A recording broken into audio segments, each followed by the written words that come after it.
stretch out. I like to fill my drink up to the meniscus. The meniscus. Yeah. I've never heard someone refer to the top of the drink as a meniscus in my entire life. Haven't you? That's a good one though. The meniscus is amazing. I feel like today's going to be a lesson in lexiconography. Do you know about? Defo for me. Do you know what a meniscus is? I feel like it could mean something that I don't want to hear about. No, it's the surface tension. You know when liquid can go it goes slightly high and it's slightly above, concave, and it will hold itself. Yeah, that's sick. Meniscus sounds like it's like a sex word or something. Doesn't That's what I it? think. It feels like Perineum, yeah. Frenulum. There's all these special. Adam, you know about the frenulum, don't you? Yeah, of course I do. Yeah.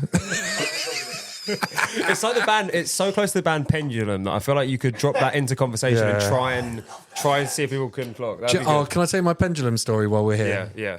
Before we get started, I might leave this one in. I might have told this already on the podcast. Go on in. Go on. So my friend used to manage Congo Natties, like really original junglist, right? Yeah, Used to be Rebel MC.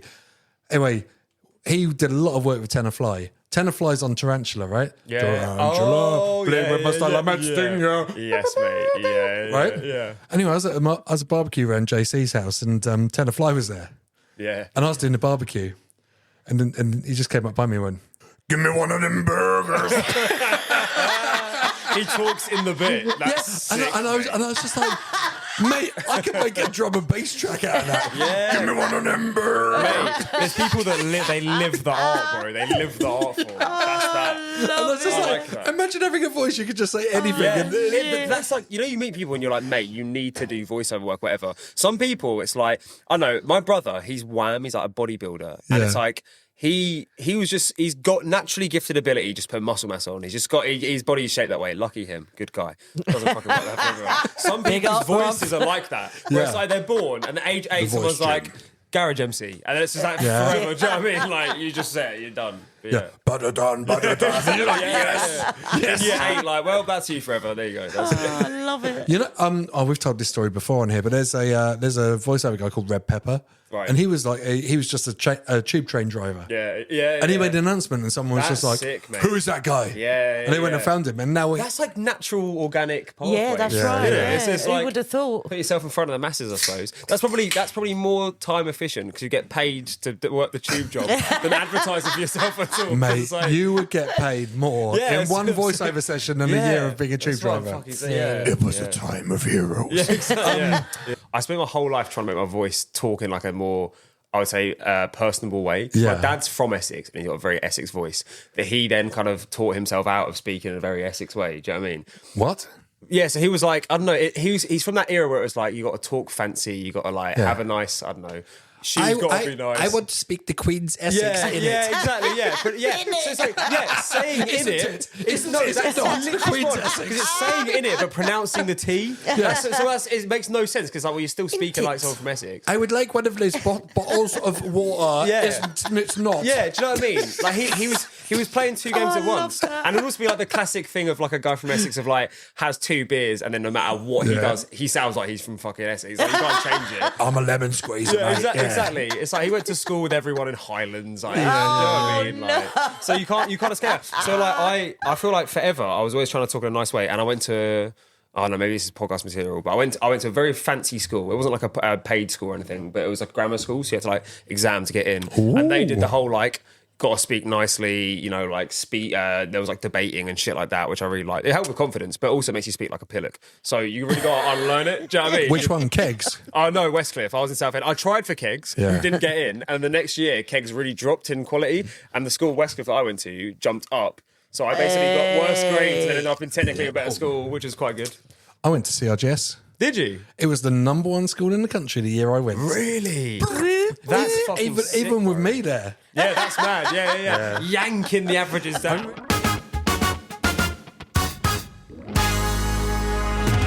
Oh, welcome back to Are You Creative?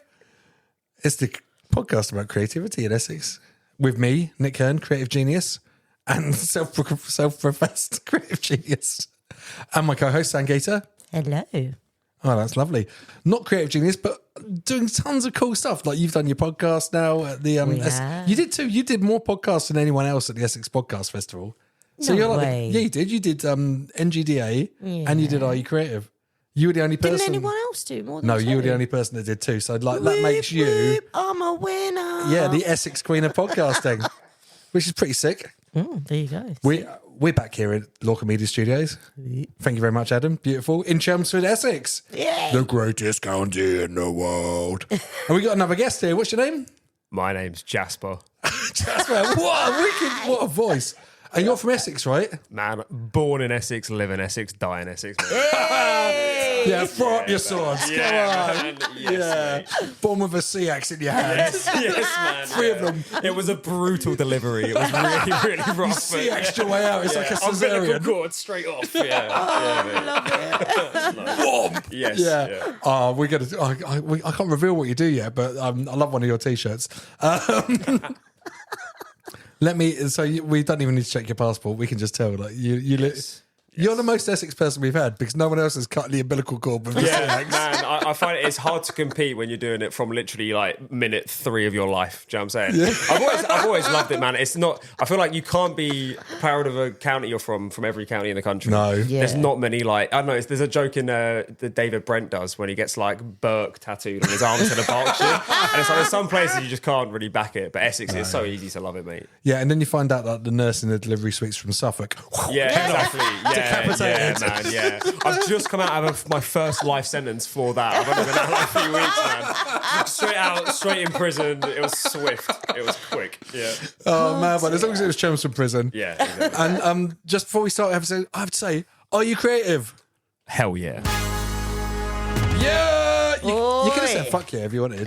Yeah, but you know what? I feel like naturally I would do, and it's more creative of me to choose a different word to put. Oh, Fuck / hell yeah. He's so good with his words. Yeah. So good, I'm loving this. Now, listen, I saw you at the Essex Podcast Festival. Yes. And I was super impressed, right? Thank you. So Jasper was on the In the Abyss podcast. Yes. Okay. Talking about what he does in life. Okay. And I thought, oh my, look, first of all, I was like, I want to get you on our podcast and we'll do it better because Yes. I'm better looking and do more, it with- well, I better mean- looking and more funny than the other guys. I can't say better because it's just Yeah. as long as there's good beards all round is what I'm No. going for. If you watch their podcast, it's good beards, it's strong beards today. I was lining up with them, and it was like an evolution of bald guys with beards. Like mine's the shortest, and then it went through Steve, and then Yeah, to Ben. but this is the thing is that I know I'm going to enter that thing like that. Like I see them and I'm like, I want to be the fucking guy still meddling. Like, there's always jokes about like, oh, so and so's young, or like so and so could be your dad, or whatever. It's like, that's what I'm aiming for, man. Like I want to do a podcast about metal. Well, I don't really fucking do that. That's sick, man. Anyway, Sangeeta, we're heavy metal NPCs. You know what an NPC is? It's like a non-playable character in a computer game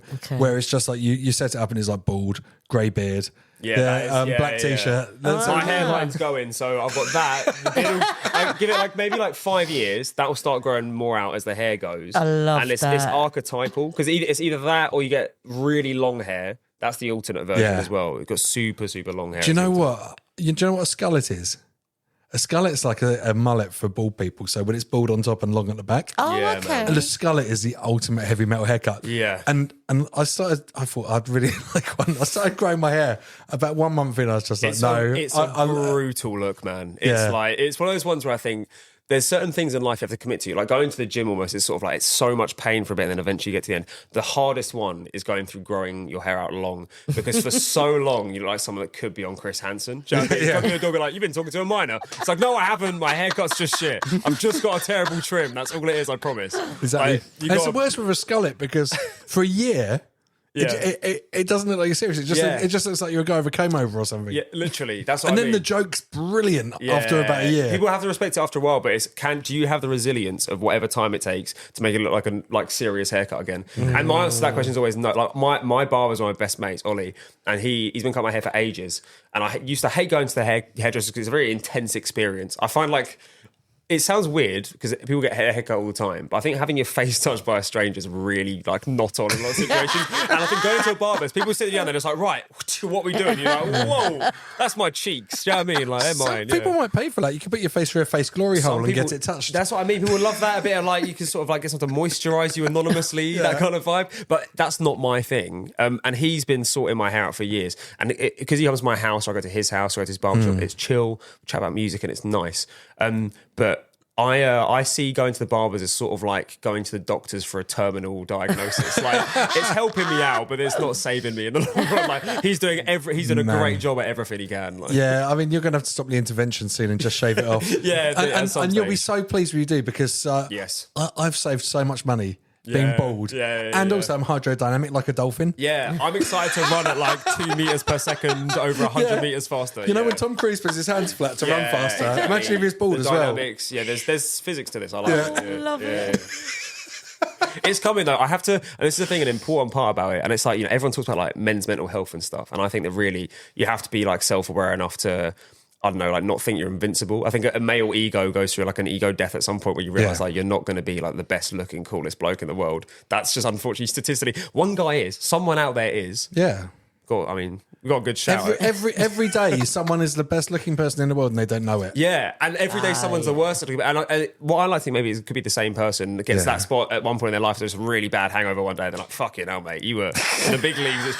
You're a bit jaded today, mate. You've gone down about 1 million. Let yourself go the last like sort of decade. But the way I see it is like, I don't know. If you can be aware of it and then accept that it's something that's not worth being pissed off about, then really you lose insecurities. Like I went to school at an all-boys school. I think that sort of some of that environment definitely feeds off of like you have to be steadfast in who you are, because if you're insecure about who you are, people will just eat you alive. Yeah. So I just had a massive fringe because I was like, I don't care about my forehead being I know my hairline looks like my granddad's, but that's normal for a 16-year-old. I'll just have a fringe and not think about it. And then I got to university and it's like, there's a lot of photos of me on nights out, and I'm not growing any more hair. Do you know what I mean? This is when you notice when on the CCTV cameras and like on the bus, when you look at the screen on the bus, and you go, who's that bald guy? That camera is violated. Yeah. That camera, the bus cameras are the worst. When you realise, I had to go through bald things. And it's like suddenly like Bruce Willis.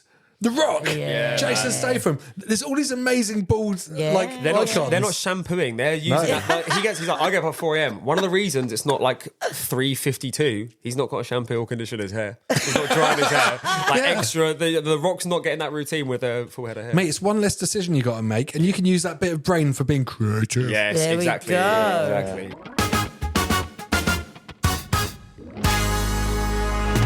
Exactly. Do you know about mono dressing? No, I don't. Please tell me. So mono dressing is basically what Zuckerberg used to do, what Steve Jobs did. Basically, you just wear the same clothes every day. Yeah. It's not literally the same clothes. It's like the same variant. The same variant. So you eliminate a decision you have to make. Yeah, that sounds good. I think it's good. I think there's I'm quite a large proponent of school uniform, and I think when I was at school, I hated not for adults because I feel like everyone's got what, AC/DC? Yeah, exactly. Yeah, everyone's wearing like shorts and a fucking blazer.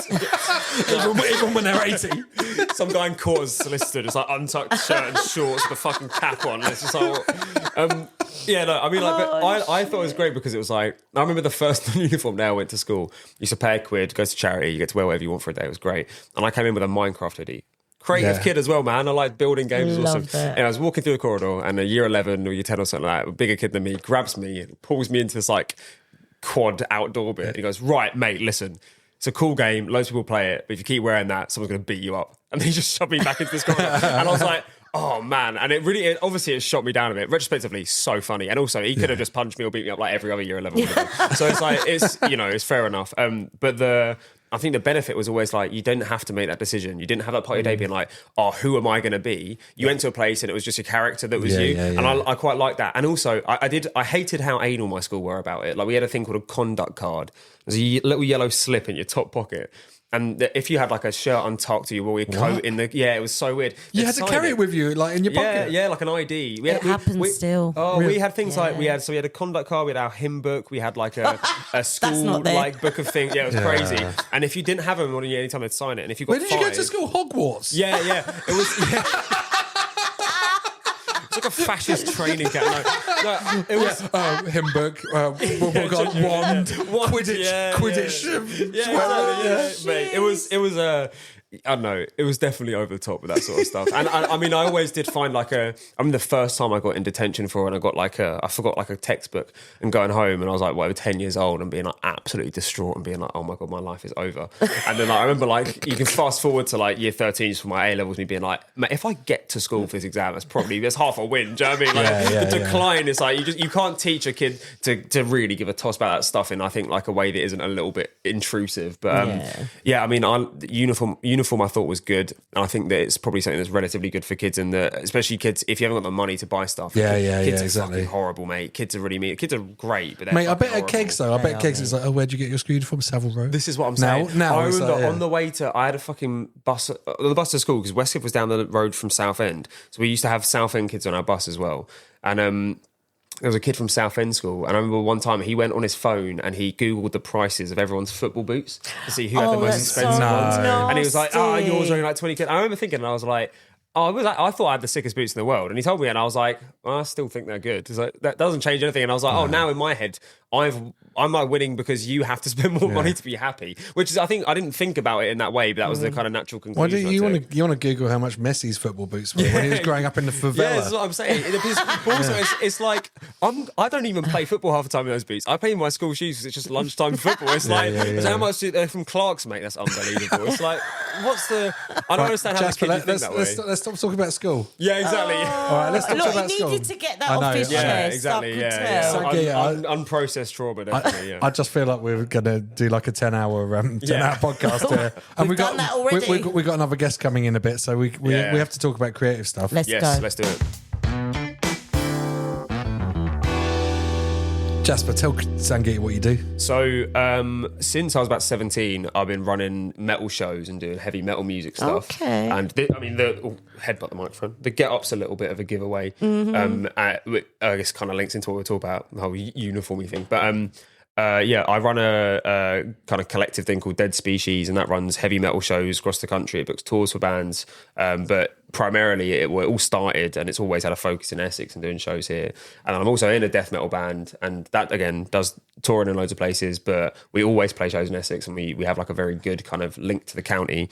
God, look, he's doing it all. It's just done the whole podcast in 1 minute. The whole lot. That's just there you amazing. Go. There you go. Yeah. So that's my Jasper, and then Jasper. That's your first paragraph on Wikipedia. yeah, exactly. Now let's go deeper. Let's go to the second paragraph. Yes. Dead Species. Did you say it was? Dead Species. So that's like a booking and promotions thing. Yes, it is. So Sangeeta, you put on Choose Your Chill. Yes. Like you're a promoter as well. Yes. Yeah, you guys got a lot in common. You're going to be aware of how difficult it is to put a show on and get people there. Yes. Yeah. 100%. So what's it like when you started out in Essex? Like, how did you build this scene? How did you start getting people to shows? I feel like it's we were really lucky to be taken in by bands where we're from. So I went to school in Westcliff, and we started going to gigs at Chinnery's in Southend on the sea. Yeah, legendary, amazing place, right?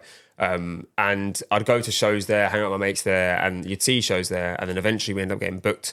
We played our shows at places like the Edge in Basildon, a place that was called the Sound House in Colchester. I don't even know if they do shows here. It was in a pub called The Bull. Yeah. But all these sort of places around, and really people just had us out the goodness of like putting a young band on, and they liked that a young band was getting into stuff. And like without... Were you younger than 18? Yeah, man. I mean, we were doing a lot of shows. A good example is we went to see... I remember going out with our drummer, Niall, to play... I think either we played Chess a gig... Master. Yeah, Chessmaster Niall, with Cancer Bats at Chinnery's in Southend. And it was, I think, the night before his chemistry GCSE, which he then failed because there was like no revision to it. I mean, we did Bloodstock Festival and we came off stage. Our guitarist at the time, Zach, he got his A-level results while we were on stage. So he came off and he went and got his email for his A. It was like, so we were doing this stuff at a really formative time. Wow. And I think that we were really taken in by people around us that were stoked to see a young band. So I've always tried to replicate that as much as I'm not that old anyway. I like to try and, when you see people that are young and getting into it, like be honest with them and nurture it. Is it hard for venues, if you're booking a band that the fans are going to be too young to drink, right? Because venues look at financials so much, right? Yeah. And if you're putting on 16-year-olds or something like that, and you think, if they bring in 50 people, well, none of those people are going to be drinking. Yeah, there's like so many, the layers of the economics to putting shows on. This is what's strangling like live music, I think, a lot of it. And like, again, with your own experience, I think you'll be able to speak to this, but different crowds now don't behave how they used to. And the model that live entertainment is based on. It's formulated on people go out, they spend loads of money in one place on a night out regularly, going to the same places, and it's like a routine, and that's how they socialize. And that is just not how it used to be, like objectively in kind of any format, right? And I think that it means that, I don't know, live and local nights, getting young bands in, the appeal of that, it was already minimal, and most venues were doing it because it was important for the local scene, and you got to nurture that, and that's important too. But ultimately, if the fiscals don't support it, you can't do it forever. And when the margins are great, you can go, oh, fuck it, we'll lose a show, lose money on a show a few times a month because it gets kids in, and maybe they don't drink and the bar tastes bad, but one of these bands will come back and play in 5 years' time, will make $2,000, $3,000 that night, and it'll be amazing. Yeah. But if you're not making loads of money all the time, someone says, would you put a show on where you're not going to make any money? And you go, no, because then I can't pay staff, can't do this and the other. So it's hard, isn't it? I guess you got to look after your pipeline a bit. I mean, it's funny because I remember doing a show at Cultural Arts Centre when I was about 15. Yeah. I can't believe Anthony Roberts put us on. Yeah. I mean, our band was rubbish as well, but like, it was like, but he put us on and it's brilliant. Like, he's like, okay, well, I've got a national band that's coming, then we've got a local spot, and then we're going to put a young support on. That's three different groups of people doing it. And I think that one of the issues too is that like red tape around business, like licensing fees and all these sort of things, and like checkups from people, that people can't risk it anymore. Like I don't know, even when we started doing shows, there used to be a whole kind of vibe of like, jump in through the back, come in with your dad for 20 minutes so you can watch, and like, that's great, and that's what you want. You want that kind of leeway, but you also can't risk it. People, we had a headline show the other week in London, and my cousin came. He's 18, his mate was 18, but his mate's brother came. I didn't know he was coming. He was 17, and they couldn't get in. And I spoke to the promoter, and I was like, just as a heads up, like, I want to ask you, rather than trying to sneak him in, is there any way? And he was like, mate, we used to be a yes. If it was a different circumstance, a yes, but he said, like, you just can't anymore. You knocked him. Yeah, I had to knock him. But what I would say, I knocked my cousin's mate's brother, and if I'm being honest, don't massively give a toss about it. My cousin got in and he saw the show every time. So we did that when we were teenagers. I came up to London, we went to the Underworld, and my brother was with us, and he couldn't get in because he wasn't 18. And he was just like, oh, guys, just go to the Just gig. do it. You just, mate, you can't drag the... Like, sometimes you win, sometimes you lose. Sometimes everyone gets in. Sometimes stragglers are lost on the way. At uni, I'd go on nights out, and fully grown adults that were definitely old enough to get in a club would get so drunk they weren't allowed in. And, amazing. And they're walking home. Do you know what I mean? And that's just the way it was. That's the way of life. Yeah, exactly. So, Sangeeta does a lot of stuff with young people. I do. So I want to go back to where I'm interested. I want to go back to 17. You're into this type of music. Yeah. So you've already got a band at this point? Yeah. I mean, in a sort of format, like our drummer Niall, his older brother Adam was in my school year. So we were into the same music. So we started jamming. We created a band that was basically just us hanging out. Do you know what I mean? What was it called?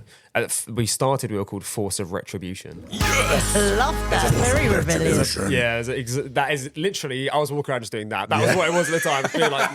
I was just writing it in heavy metal fonts on my phone, being like, yes. And there's a Parkway Drive song called Leviathan Eye, and there's a line on the hook or on the choruses that says, show me the blood red hands of retribution. And I'd only ever heard that word in like Bible stuff before. And I was like, that's sick. So I put it in there. And then we ended up releasing an EP and called it that. But that was around, I would say, all of that begun mentally in our heads at 15, me and Adam. Right. And I'd say we started playing shows. I think I was 17, I think, in our first gig, and most of the rest of the band were younger than me. Okay. So I think our youngest member was probably about 15 when we were playing. So how did that go with, like you said, with your exams and parents, and did you have to be, was you rebellious? I think you kind of have to be a little bit, like, we were lucky in that the school we went to was a bit kind of pushy anyway. So if you weren't fulfilling the pushiness, you were still doing okay. Yep. It was like, it was a very high performing school, and the expectation was like the best. So if you weren't, you could be under expectation, but you were still doing all right. Under expectation, that'd be a good name for a band. It would, yeah. I feel like more punky, that's what I want. Yeah, exactly. But there's I think a little bit. I think that I was definitely down the straight and narrow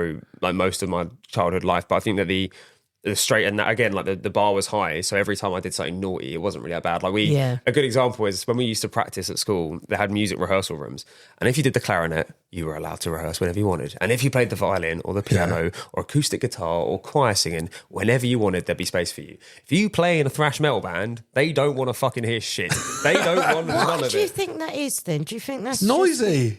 So that's what it is. It's the noise, right? It's got to be because it's abrasive. I think what I would say too is that the school's ultimate job is to give you skills that are going to put you on in life, and I think it's fair enough for a school to say, maybe that's not the best way to spend all your time. But my retort to that would be, we weren't spending all our time doing it. Every now and again for a lunchtime or after school, we wanted to go and use it with space to rehearse. And what would happen is they'd say yes, you can do it, but you can't do it at lunchtime because there's stuff going on in the school. So we'd wait till after school, and we'd do it after school, but all the teachers would be sat marking after school. And we'd be in this fucking rehearsal room, and we'd get 2 minutes into a song, we'd come around and go, you've turned it up again, turn it down. We'd turn it down. And we did that. And I think respect to the teachers, in all fairness, because in like as much as I'm going to slate it, they could have just said no. And there were teachers there that were like, this is really annoying, but we're going to let you do it. And if they hadn't done That's that... amazing. Yeah, and I think that the prevailing thing is always speak about the positives rather than negatives. And as much as there were loads of times when they go, that's really annoying, that's because it was fucking annoying. Yeah. Because people are playing Fresh that can't play Fresh well. Which was us. Sounds awful. We were not... And this is... It's hard. You don't, Sangeet, you didn't realise heavy metal is so hard to make sound good. There's a lot going on. You got to be really musically talented. If one person's off, and that was a big part of it too, is like you've got to build a good relationship with the people you're playing with, and that was why the school bit was important. Is that we were all friends, and because we had that, we played regularly and we did stuff regularly. And we liked the same music, so that instrumental bit and the playing together. Like Niall was a good drummer before we played any music together, and of course he was. He's like 14 moves ahead of everyone. Yeah, exactly. He's playing chess with one hand and hitting a fucking hi hat. He's already done the filling in his head, and he hasn't even got the chorus yet. Yeah, exactly. So we benefited by that, but it was definitely school environment. So Niall, he and his brother Adam and I sort of started a band. We had people coming in and out. We had another player, a bassist called Niall as well. He's in it for a while. And then Zach, the drummer Niall, brought him into a rehearsal. So Zach passed away 3 years ago. And we were super young. It was very brutal, and it's very hard when you lose someone at that sort of age. That's so sad, especially when it's like a core member of the band that you've all grown up together. Right, with as well. we were friends throughout all of it, and it was like you lose something that's still part of your life a lot. So there's a lot of reminders of it. But he was, because I read he was like one of the main songwriters and the OG member and stuff. Yeah, the whole lot. Like we were, again, before it was really a band, it was just a way to hang out and put a metal label on it. Really, you just makes. I mean, we had a heavy metal club at school, and there was a teacher called Mr. Rochester, and he used to do heavy metal club, and that was just because he played in a heavy metal band called Fortune Black, and they're still going about, and they're fucking sick. Wow. Like, sort of power metal. And he would basically just let us sit in a classroom and watch Slayer videos and like Metallica videos at lunchtime. We'd eat our lunch, and it was sick. It's so good. My kids at school near here. Yeah. And one of his teachers, he was playing guitar, and his teacher came in and got the guitar and just started playing Master of Puppets. Yeah, mate. Turns out that teacher is also a wrestler who we've seen wrestle. And I'm just like, do you go to the coolest school ever? And you've got a wrestler that played Master of Puppets. But good teaching and like that influence is really important. And having like, I don't know, I feel like when you're a kid and you find out that like the person you interact with in that teacher, school, educational role is a human being with other parts of their life, it's fucking crazy, because you're like, I could actually, in a different world, be your mate. And then you can do that whole kind of thing where you're like, I'll teach you to be the sort of person that I'd be friends with. Yeah. And that's a good person. And I'll teach you positive ways of engaging with other people. And it's like, that's the element. It's like, English is great, really interesting. But Heavy Metal Club was why Mr. Rochester made a difference for us. Yeah. And sir, you can't be great in it. Sir, would one have any guest lists for the Fortune Black show? Literally, that is literally conversations. Like, he'd be there getting his lunch, and I'd be like, "Oi, sir, are you going to go to this gig at the venue?" He'd be like, around with the other teachers, and they'd be like, "What the fuck is this 14-year-old talking to you for?" And like, but that sort of stuff. He'd be like, "Fuck yeah." But like, that's great. It's like people that are, I don't know, it's creativity that you can pull from a key period. And going back to, I guess, what you asked, that's the thing that it's mainly about, is that youth period of our life. There were outlets for our creativity that there weren't really, there were some barriers put in the way, but there weren't really excessive barriers. And there was a lot of help from family and friends and everyone. So, So you finish, so let's just say now you've done this, you're still in the band, you leave school. Where do you practice in Essex then from there? So we've been going to the control rooms in Shenfield for ages. Oh, wow, and it's been like kind of cool that we've always had a base there. As a band, we've moved around loads. I went to uni in Southampton. Niall lives out in Oxford. Jude moved to London. So everyone's moved around a load. But we've always had the control rooms in Shenfield. Is always where we come together and rehearse, store our equipment there, all that sort of stuff. So there's always been a link there, but we've practiced all over Essex. There's loads of amazing places for it, and I think this is a big thing too. It's nice to build relationships, but also like you don't really get the depth of how much culture there is if you just stick to one thing the whole time. Mate, it's mad. Like if you go in Unit 9 or Card Trick, right? Yeah. And you see the names of the bands that are going to be practicing there, and you're just like, oh my God, I can't believe all these bands are coming in through this week. Yeah, even in Colchester, we were practicing somewhere in Cradle of Filth, practicing and stuff like that. It's just like, what? Yeah, the I don't know. You always, they say in London, like you're never more than like 6 foot from a rat. You're never more than 6 foot from a death metal musician if you just go to enough rehearsal rooms in Essex, basically. And that's, I quite like that. So we've always been based around there. And then it kind of links nicely into doing the Dead Species stuff, is that you meet loads of bands who are doing that. And our band and getting shows was basically given to us by the bands in the area. And then I wanted to put on a show, like a charity gig, when I was probably about 17 at Chinnery's. And we did that, and we put local bands that are our mates, and all the bands played for free. And that was great. your first promotion? It was. And it wasn't called Dead Species. What did you learn? What did you learn from doing that? You know what?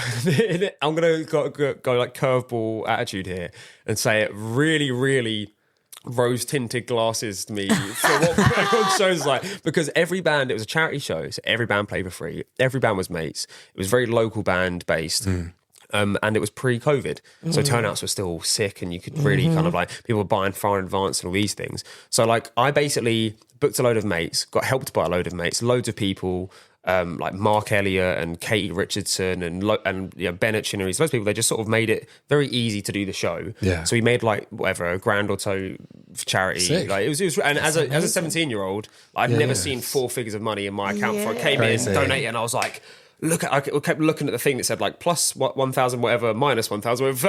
Like, I had that much. I did that. That was a thing. And it was like, I don't know, it was just like so easy. And also because our band wasn't getting paid for stuff. I wasn't making money. So I didn't give a shit about making money. It was just like, I had this realization that you can generate stuff out of just the action and the effort. And, my parents always taught me good work ethic. I think they're always quite on it with like, you only get things by doing it. It's nothing going to just walk up to you. So I got a lot of help with that. And I think that it meant that once I started doing these things, I was like, man, it's like, if you just put the effort in, it happens. Like build it and they will come sort of thing. Do you think, I feel like anyone that's going to join a band should be forced to put on one gig. Yeah, man. Mate, yes. Because you do see a lot of people like are quite rude to promoters, or will be super entitled and will just think it's just some annoying person that's getting in the way of the show. Yeah, you don't understand the layer. I think this is a big part too of like, I don't know, no one in music, I always say this to everyone I talked about it, but it's such a unique world because no one's doing it for the same reason. Some people do it because they're making millions of pounds. Some people, and that's a very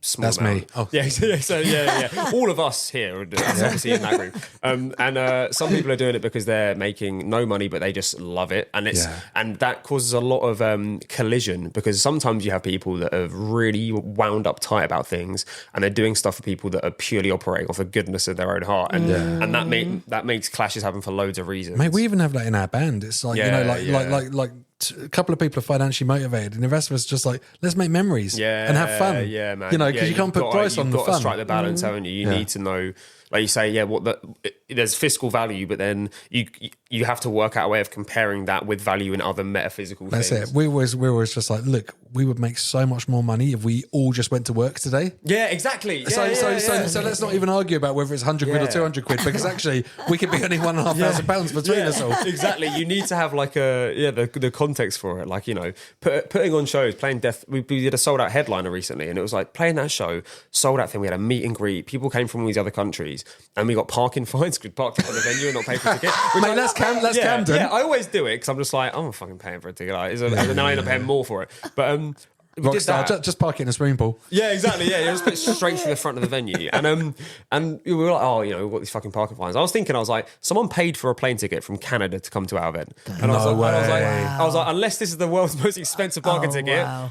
Count your blessings. Yeah. It's like, if you're in stuff for money, things like, think about where else the value is, because like, how much would you have to pay to bring someone internationally to do basically anything? Someone's willing to do that off their own volition. Like, you got to understand, what everyone's giving and what you've got to give, right?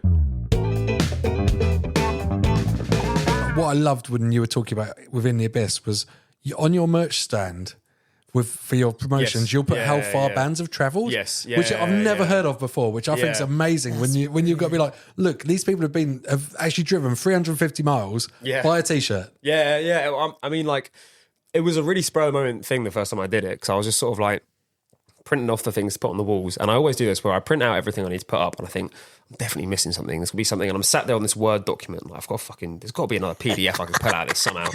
And one time I was just like, right, I'm just going to write this on it. I'm going to put in this thing, and it was the first time I did it was with. I can't remember what it would have been, to be honest with you. But it was with my band did a show, and we had these bands called one band called Canine and a band called Gut Rectomy. And Gut Rectomy comes from we don't do ourselves many favors with the stereotypes, right? I love it. But these guys, man, I've never felt so bad. So they went on this UK tour, and it was fraught with like logistical problems. And then Gut Rectomy, the day before the show with me, they were down one member anyway, and they had a fill-in member, so they're only half the band as it is. And then the show before, they had a viral infection in the band, basically, or whether I think the drummer got a viral infection, and he ends up hospitalised and can't play the show. He had to have a gut rectomy. He had to have a gut rectomy. Or a rectum guttomy. Yeah, the rectum got gutted, basically. So, and they get to the show, there's like tech problems, they're like super unwell. Oh man, it's just like completely brutal. And I heard about this on the way. They're messaging me. They're like, okay, we're going to get there at 5 p.m. and they're meant to get there at 2. And then it's going to be there at 6 p.m. And then it's like, we're going to get there 40 minutes before we play.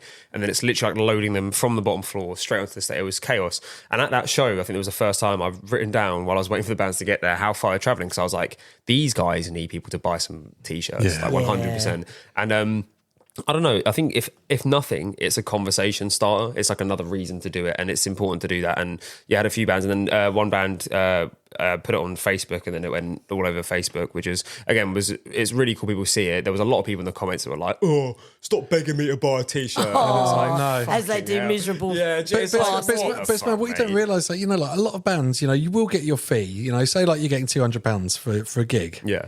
You got to pay often for petrol. You got to pay for a hotel if it's far away. You got to pay for your Gregs as well, and that's even before all your time. You got your rehearsal studios that you got to pay for. You got equipment. You might have had to buy new strings for a guitar, or even a guitar, or a new cable. Yeah. You might have left your guitar effect pedal at the last venue. Going for the all these things, and actually buying t-shirts or buying merch really helps. Like every band.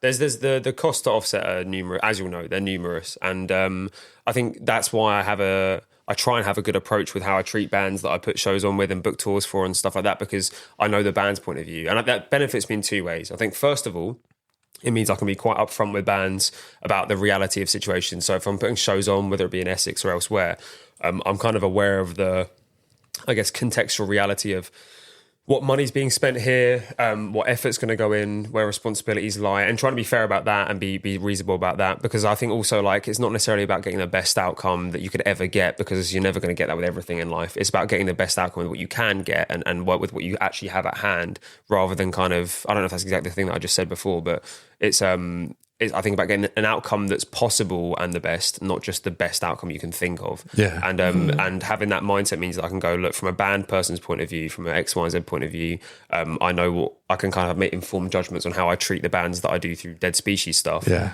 Whether you treat them well or not. Yeah, exactly. Yeah. We decided like, actually, my band wouldn't do that, so you're not getting any money today. Yeah, that sort of thing. What I think is amazing, though, this is what I really wanted Jasper to come on here as well. I was just like, I don't know, you're 24? Yeah, 24, Yeah. You talk with so much sense and so in such an erudite way about like the financials but the psychology of doing a gig as well. Yeah. And I think it's really important. I feel like you should be running like live music for the whole country or the world. Mate, I would love to work in some sort of way where there's like, you could just sort of do control over the way the music industry works. But I think one of the issues of it is such like a fluid, like organic thing. That's one of the problems, is that if there was like a supreme commander of music in the UK, well, that'd be a great job to have, because you could just be like, right, money to there, shut that venue because the ride is shit, open one here because I need it. That's a very valid point. We played at one venue, right? The Boiler Room in Guildford. I don't mind calling them out, right? Yeah. And they had the worst fake Coca-Cola ever on the bar, right? Wow. It tasted like, when you were around someone's house when you were a kid and you get like a thing and you're like, that's not Coke. It's called like Pang Cola. Yeah. But anyway, they wanted to rebook us and we were so, no. Yeah, mate. Mainly, I love that. That's the line I will not drink own brand Coke. But that was just the one, we had a great show and stuff, but that was the one thing that just tipped us over the line of not playing there again. We're just like, mate, if you're not looking after your punters, you're not serving them real Coke. Well, this is the thing. There's like there's I don't know. That's where the fair treatment thing comes in. So it's like from my side, like, I don't know. There's a venue I work with in Colchester called Three Wise Monkeys. Yeah, I've got amazing. a really good relationship with them, man. They've always helped me out. Like the first show I put on there, they didn't really charge me any money to put it on. It went really well. And I think the attitude they've had is like, well, if you keep doing shows that bring the money in there, we'll just keep that arrangement. So I've had like such freedom of like, if there's a day free, they'll let me do what I want with it. And I don't have to worry about booking a venue out and paying and getting hours in there. that they give me sort of like a really good blank slate to work with. So they give me loads of clay to mold. So I want to do it and I want to put that effort in. And, you know, you have to be realistic with what you're working with. When I can work with something like that, it means I can say to bands like, look, I get cut a good deal here. Let me see what can work for you. And I can say yes to bands that, you know, Colchester, a lot of places in Essex, they're not on the normal touring route and touring market. Like, you have to do things differently to get crowds here. Like, in spaces where 2 million people live in a condensed area, it's not hard to find audience for things, because we have tools now like meta advertising that, which, as much as they're shit companies that sort of just rinse people, they work. Like, you do enough of it and it works. And you know, you can't do that in, like, you know, Whittam. You can't go like, oh, who are all the extremely niche death metal fans? So you have to build bills that work, and you have to appeal in a certain way. And the way I try and appeal is being like, you regularly get music, you get upfront music with how it's run. I'm not trying to book out the biggest, best, sickest venue in the world, because, to be honest with you, like, if I knew I was going to sell 1,000 tickets, then I would do, but I don't. And that's about being realistic with it. And, you know, I've got an event coming up. It's not announced yet, later this year in Colchester. And it'll be like a big sort of crossover death metal and hardcore event. Nice. And, you know, the idea with that is to do like kind of, which is a great t-shirt to wear to be talking about this as well. A power trip, by the way. R.I.P. Like, honestly, like one of the greatest voices gone. Man, yeah. Anyway, swinging the axe. Come on, let's go. Yeah, mate. Yeah. And the 6 out with that is that I've got like this year to work with, and I'll do the numbers on this year. And then, because I kind of know about projections and I have enough sense of like what bands will say yes to what shows, by being in a band, you kind of get that idea. Then I can project for next year and go, right, we'll scale it up next year and give myself a kind of long-term plan. And when you have that long-term security and thinking, man, this is something that could go on for X amount of time, you invest more, you put more into it. And it's like having that security of, you know, this venue's going to be there for me. This venue's going to give me good deals. The bands are going to trust me. The people that are around the scene are going to support it.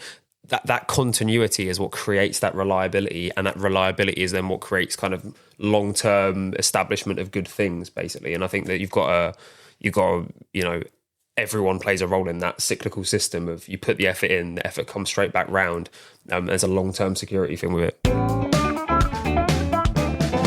Organic growth is so good, like music. Like, I think a lot of people instantly want to be like, hello Wembley. But, you know, like, if you look at festivals like Bloodstock, started off really little, and it's got bigger and bigger. And now Bearded Fury, which is at Caton Park as well, that started in someone's back garden. And you know, and you know, it's got bigger and bigger. And there's all these little things that are starting, and you've got a, you know, Live Nation's kind of like a necessary evil sometimes, and Kilimanjaro and all that stuff. But, you know, organic stuff can still start and get bigger and bigger. And I love that. And when you're built on a scene, you're built on love and mutual respect and stuff. That's you get vibe, the best outcomes from it, definitely. I think, and that's again, like, you know, starting doing shows because it was my mates' bands and bands that put us on lineups. And it was like, you know, I remember really vividly, we did a show there's a place called The Edge in Basildon. I know.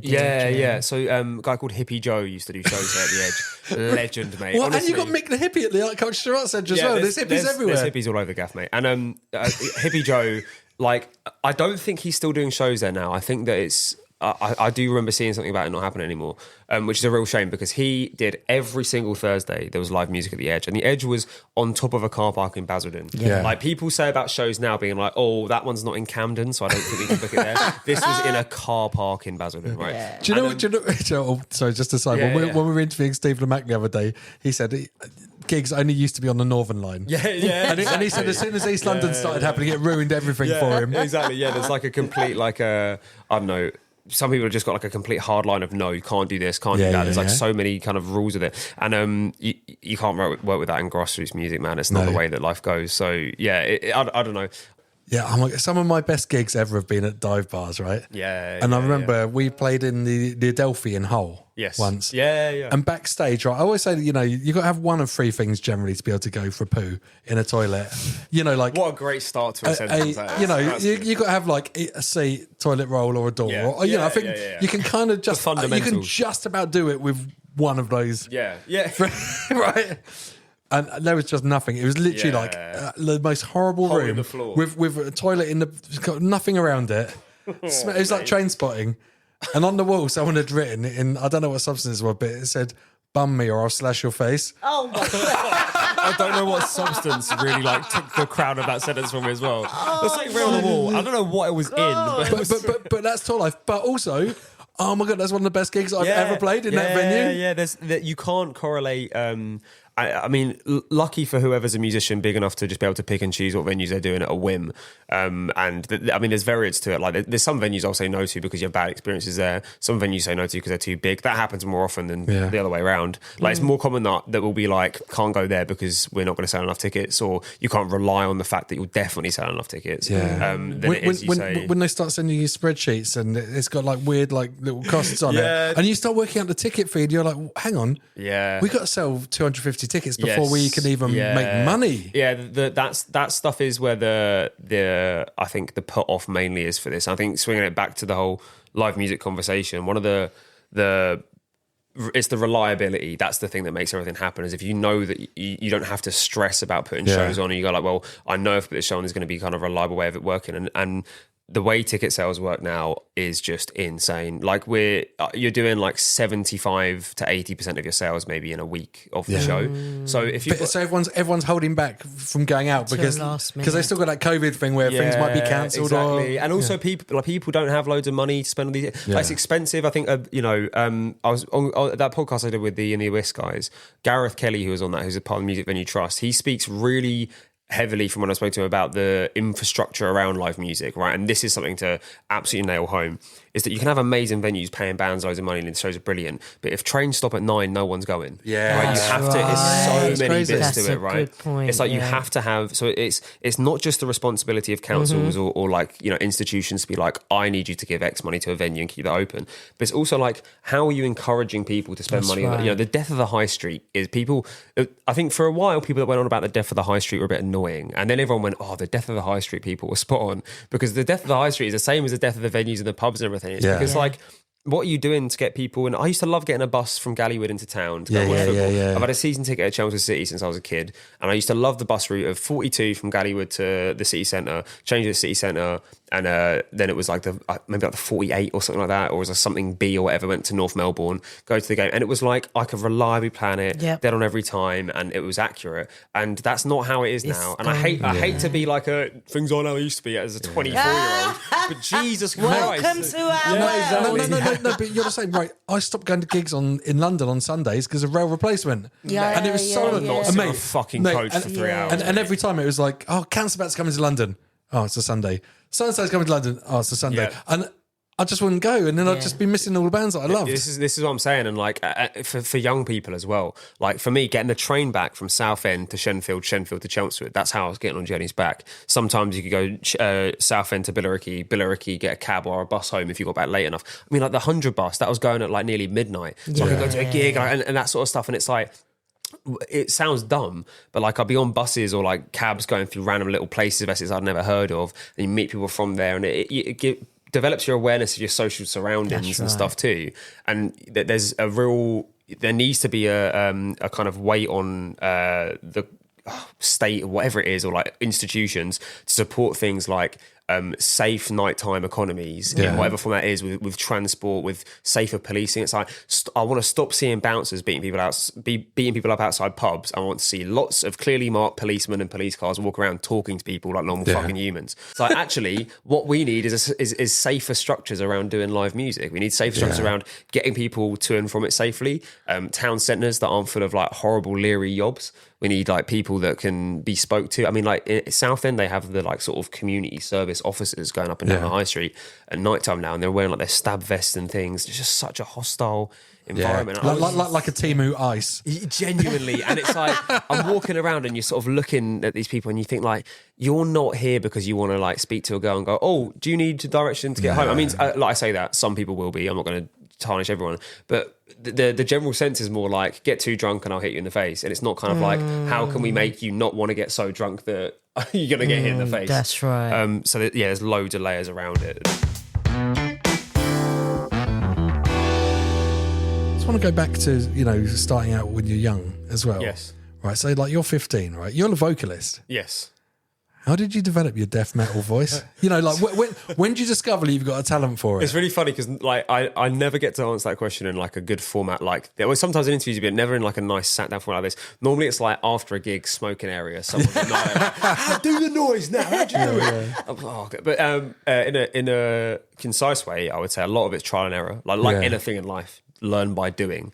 The issue is this is a thing that you can do so wrong that it damages you. Yeah. So you have to be careful with it. But when you were starting a metal band, right? Was there someone you were like, oh my god, I want to be able to do lead? Yeah, loads of people, man. So I liked lots of bands when I was younger, but Parkway Drive are my favorite, most influential band. I love Parkway Drive. I've seen them so many times. And their vocalist Winston McCall has he speaks through his voice a lot. Like his voice is in this distorted scream, you can tell it's him. And I think for me it was always important. So it was like bands like Carnifex and Die Is Murder, their singers. So you can still hear their personality. You can still hear their voice, like their individuality through it. It's not over distorted. It's still a voice. Do you know what I mean? And I think like that was important to me. And I remember we did a show, oh man, it was probably about 3 or 4 years after we started being a band. And someone wrote in a review, they were like, when he does his lows, it sounds like Winston McCall from Parkway Drive. Yes. I screenshotted it and I was like, because so happy. Because you can actually hear your lyrics as well, so it's not like try to. But you know, like because I read reviews of your album as well, and it talks about what all the words are and the songs, and you know how deep it is and stuff. They get so it. You got to be able to do the growl, and be able to hear articulate. So the way I like to see it is like you use the, I don't know, you got instrumentalists. So my getting into vocals was it's easier than learning guitar, so I may as well try it. Yeah. Which I genuinely don't know if it was. I think I might have made a mistake. No. But imagine it's different for everyone. Imagine that, like being born that you can play the guitar. Yeah. Because some people's vocals are just fully formed and they're ready to go. It's nuts. There's people that you see that are just like kind of do it. Like I see these videos online all the time. And it's like, man, I've gone to rehearsals infinite times on all these shows, all this touring and stuff to learn vocals. And there's guys that are just driving around in their car that work at like Tesco and they're just putting videos online and they're like, he sounds better than me already. And that's crazy. But I think the main thing is because they're doing it a lot. They're doing it every day. And it goes back to what I was saying, like, do it regularly, learn by doing, always be mindful of the fact that you can kind of hurt yourself. And for me, it was just a case of, I was in my bedroom as a kid, listening to music that I like, just screaming along to it. Were you in the shower and stuff? Were your parents like hitting the ceiling like, Jasper, shut up. Shut up, mate. Stop doing that. Like, that's too loud. I go in the garage sometimes, mate, we can hear you from the kitchen. It's too loud. But in all fairness, it was too loud. And there was plenty of times when I was at a rehearsal studio that I could have been doing it. In the shower, I still do it in the shower now. It's a great place to do it. Can you teach Sangita some? Okay, I can do it briefly now. It's good having a mic like this. Yeah. So working with kids, you'll be really good at this. You've just been told by the same kid that you've told like 7 days in a row to like bring whatever the right shoes into school, and day 8 in a row you've gone in, they've got the same wrong shoes on, and they're coming in, they're going, I've got an excuse, and you go like, and you just exhale. That rattle. Come on, Sangita. Yeah, so there's a little rattle at the back of your voice, right? And that's your false vocal cords. When you blow air through them, they rattle and they make that kind of growly noise. And when you talk through that, you create a sort of like, like the cookie. That's really good. And I saw the Cookie Monster. You activate your diaphragm when you do it. Because I have to do it in school. Yeah, exactly. Yeah, it's very. I love it. And but that's how you actually feel as a teacher, honestly. When the kids forget their things 3 days in a row. Exhaling every bit of. So what's the next step? And then once you've done that, I like to see it as like throwing your voice almost. So you imagine if you're just going. Imagine your voice is going and dropping like that. You want to throw it maybe like another 5 foot, and then try to throw another 10 foot. and that's when you talk through it, and then it's all in the mouth shape. So all of my low stuff, people think it's like, you've got like a really low voice, or people got like really demony voice, and it's not. It's all in your mouth shape. So like it's all distortion. So if you talk like that with your normal voice, it makes it like you just do the drop your chin and go ooh anyway. And if you go, it sounds different than if you go. And then once you go, you can start doing other things. You can make it even lower. So obviously it's all vibrations. So if a vibration hits a soft object, it lowers the frequency. Hang on, we have to hear Sangita's got to keep up on the lesson. No, listen, I've lost it. No, Sangita, come on. Like, yeah. There's a bit too much voice, but you're getting there. Can't even do it tonight. I think working with kids that's helpful. Yeah. I did that when I was a kid as well. That's so cool. Football coach So then just after that, you just could start articulating words. Yeah, and you do a bit of that, and I think the key is it's doing that like we are right now. You're just doing it really quietly and not putting loads of effort in. Like if you chuck yourself out and try and make the tone and the volume at the same time, you're probably not going to nail it. You have to have the tone sorted, and then you put the effort in. Same as like going to the gym, get your form right, and then lift the weights. And this is so that you can do it, repeat it. You can do it every day. Like if you got a gig the next day, you're not going to blow your vocal. And also the fact that you've got, exactly as you're right, you've got gigs day after day, but then also you've got conversations over the merch, which actually damage my voice far more than any. So like I merch manage for bands, and if I'm doing my own band's merch and I'm playing a show, the thing that fucks me up the worst is you do a show and you have no time to recover because you're straight to the merch table and then for an hour it's lovely, but there's speakers and it's like, thanks so much for coming, and everyone's shouting at you because they're drunk, and it's like the volume is so high, and then you get out the room and it's quiet and you go, oh man, like I am completely hoarse. And that a couple of days in a row you can kind of deal with, and you can lemsip your way out of it. A week or so, like it's fucking brutal. Festivals kill me. So like dust and the dust. The dust. I was trying to explain this to my bandmates because they just say, "Are you blowing your voice?" And I'm like, "Yeah, but also I'm really allergic to dust." And like after being at a festival for 2 days, the shit that's like in the air. I mean, as well, like I don't really vape or smoke cigarettes anymore. To be honest with you, and I say that. When I say anymore, still relatively recently, but like festivals and gigs and these sort of things, I didn't help myself, so I'd smoke, and I always had the mindset of kind of I do a lot of warming up and I do things that are damaging to it. So it kind of balances out. You warm up a load, you stretch, you do all the right things. So when you do the wrong things, it negates it a bit.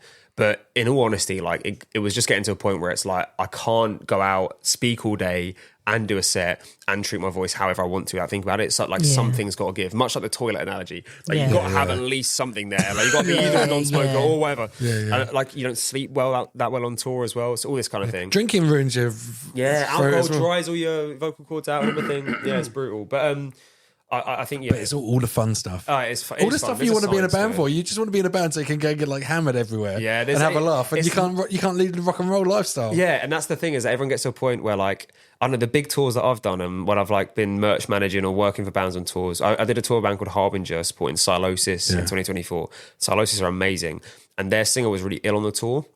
And for a couple of days, they shut a load of the backstage bathrooms off, and he would steam the whole place out for like 2 hours before they played. So no one could use the bathrooms. It was kind of annoying, but I was like, what a commitment to the thing. Like he didn't speak all day. Maybe he can get personal steamers. Oh man, yeah, but he needs a room. He's his headline. You know, Beyonce goes on vocal rest and she won't even talk to anyone for 2 weeks. Just like nodding. I'd like that if I physically could do, but I couldn't shut the fuck up. One day. No, basically, I'm trying to give you an in here where you can be like Essex's Beyonce, right? And you can just be like, That is actually what I've aspired to is Essex Beyonce this whole time. I'm not talking. Yeah, exactly. Sorry, I've got important things to be thinking about, like Skyrim and football. Like I can't be doing that. No conversations today. We're going to get Jasper back another time because we didn't talk about half the things I wanted to talk about. Absolutely. Which a lot of it was about touring and stuff and not the gig economy. Yes. Well, not gig economy, not like... like part-time jobs. Not part-time jobs, playing live music, the economy of Basically it. is a part-time job. And the economics. Oh my God, I don't know how anyone can do it as a professional job. Oh, fucking It's crazy. Unless you get on Coldplay level. Yeah, exactly. Yeah. Sky full of stars, Emirates Stadium. Yeah. But Sangeeta, do you feel like you know a little bit more about being on gigs and stuff? Yes. Oh, amazing. Definitely. And about doing metal vocals as well now. Yes. Yeah. Yes. That's good. I love it. Yes. That was good as well. And actually, you're a really good guest. I do Thank really. you. Thanks I very wish much. we did have longer. Actually, I honestly think Jasper's a brilliant role model. Big up Lorca Media Studios. Yes. Stun dart into Jasper. Deactivate. He's falling asleep. Big up Lorca Media. Thank you, Adam. All right, thank you, Sangeeta. Thank you, Nick. All right. As always. On the way out, can you just do a death metal goodbye for us? All right, so look, everyone, thank you very much for listening and follow us on Instagram and all that shit. And here we come. Good night. Did you just... Can you do it longer? Good night. What? Wow. There's no effects on that. Is it? How long can you do it for?